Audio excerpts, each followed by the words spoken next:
As with everything in life, success begins by working at something you just are passionate about. You just can't wait to get up in the morning and start working at again.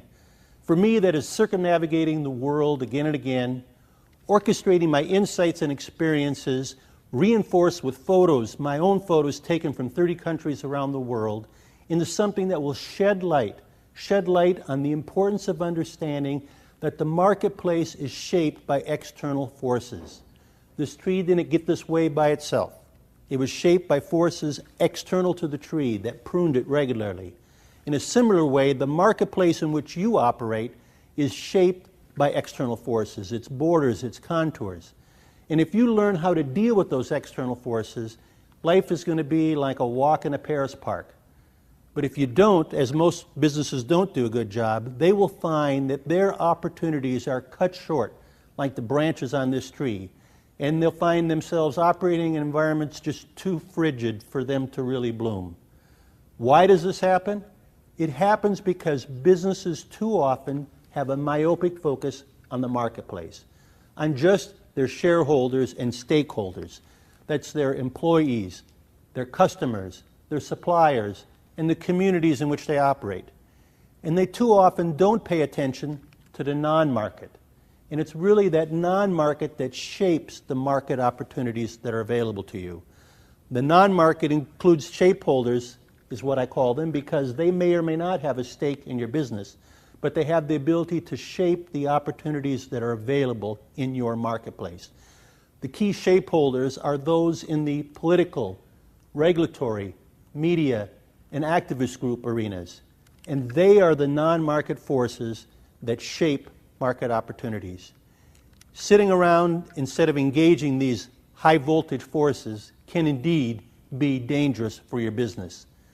Let me give you just one example. Coca-Cola. Coca-Cola is very successful as you look around the world in the marketplace, but less so in the non-market. You know, they just came out with this new dispenser that dispenses, instead of a handful of flavors at your local restaurant, over 100 flavors.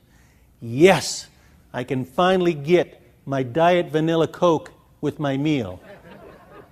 But seriously, I understand that if a business isn't good at the business and the markets, it won't be in business very long. But its opportunities to really engage in those markets is shaped by the non-market. You know, Coke may be featured at the London Business School, but it's banned in Boston schools, in Boston city properties, in city activities. Why? Because activists, anti-obesity activists, got politicians to ban it. So they may have 100 flavors, none of those are available in Boston schools. Those that view business as a force for ill in the world would have you believe that they're the real heavyweights in Washington and other capitals around the world, that they're the ones who are really calling the shots. But in reality, having witnessed business firsthand from the C-suite of a Fortune 100 company to the halls of Congress, not just in America, but around the world, one of my biggest surprises was finding that the voice of business in public affairs, rather than it being like the roar of a tiger, was really more akin to the meow of a kitten. And that isn't because business isn't big and strong and powerful. It is.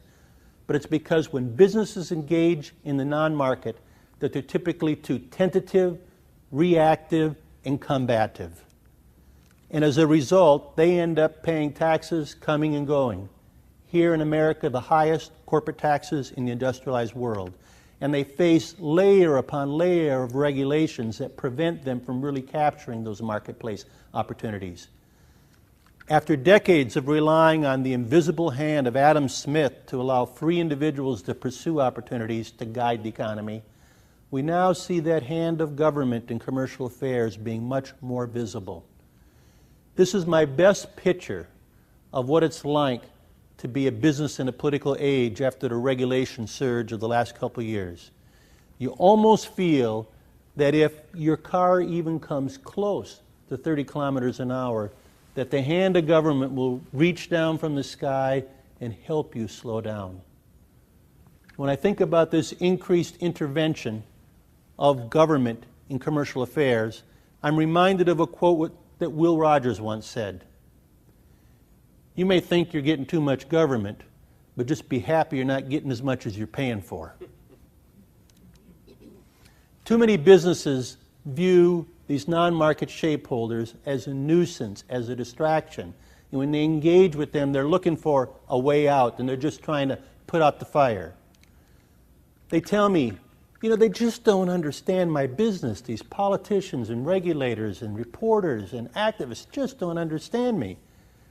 You're right, they don't. But the reverse is also true. Businesses don't understand the business of politicians, regulators, reporters, and activists. And as a result, businesses and shapeholders are like ships passing in the night, and too often ships colliding in the night. I once in Congress was here meeting with a local farmer, Paul Nathan, who told me, Mark, you need to really focus on the left side of the decimal point. What's going to increase the price of corn by dollars per bushel, not by pennies per bushel? And if you look at it, most businesses are good in the marketplace. And most market opportunities are well plowed. So because of that, there's fewer and fewer real opportunities to differentiate yourself in the marketplace. And businesses spend millions and billions of dollars to try to hone their functional skills in operations, in marketing, logistics. And as a result of the fact that everybody's investing in the same new skills, these investments, though important, rarely result in more than pennies a share of incremental profit. That's the wrong side of the decimal point. But in part, due to the fact that there's this myopic focus on functional excellence, when it comes to businesses dealing with shapeholders, with the non-market, they're a lot like what my daughters say about my fashion sense. Clueless. Businesses and shapeholders have different worldviews. And they often want to say to each other, what color is the sky on your planet? But if they take the time, the same skills that made them successful in the market, businesses can engage these non-market forces effectively, but too often they do not. Too often businesses remind me of the teacher who asked her student, now if I had 12 oranges and I gave you 3, how many would I have? And the student replied, I don't know, in our school we studied apples.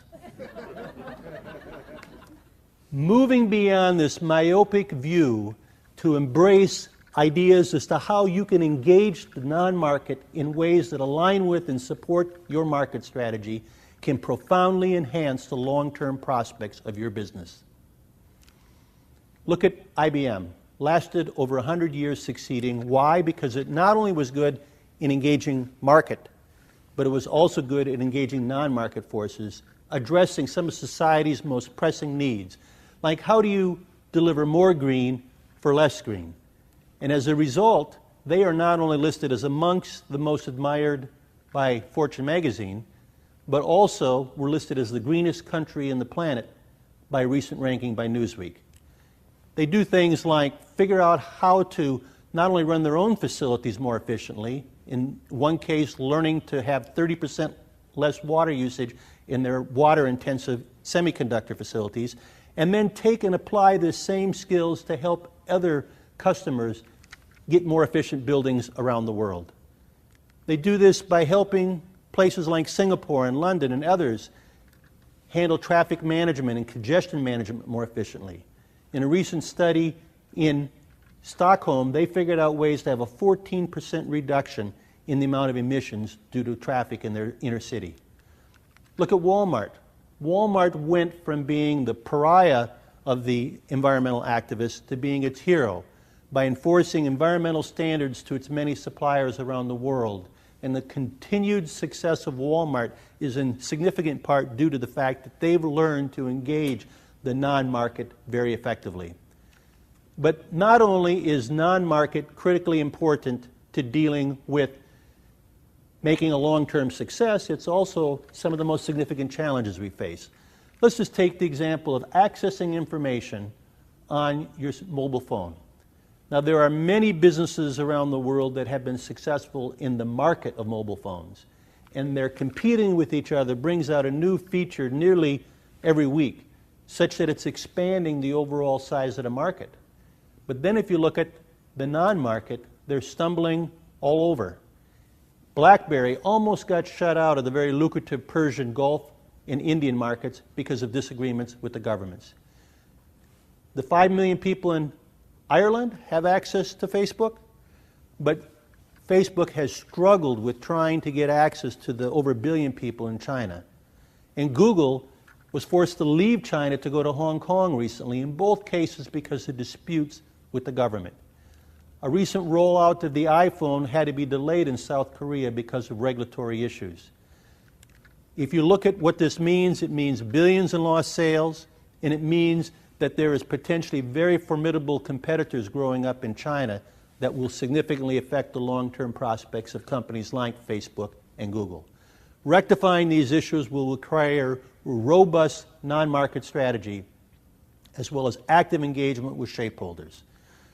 Today, the most effective way to differentiate yourself versus your competitors is to figure out how you can engage shareholders in a win-win approach that is not only good for the bottom line, but also good for society.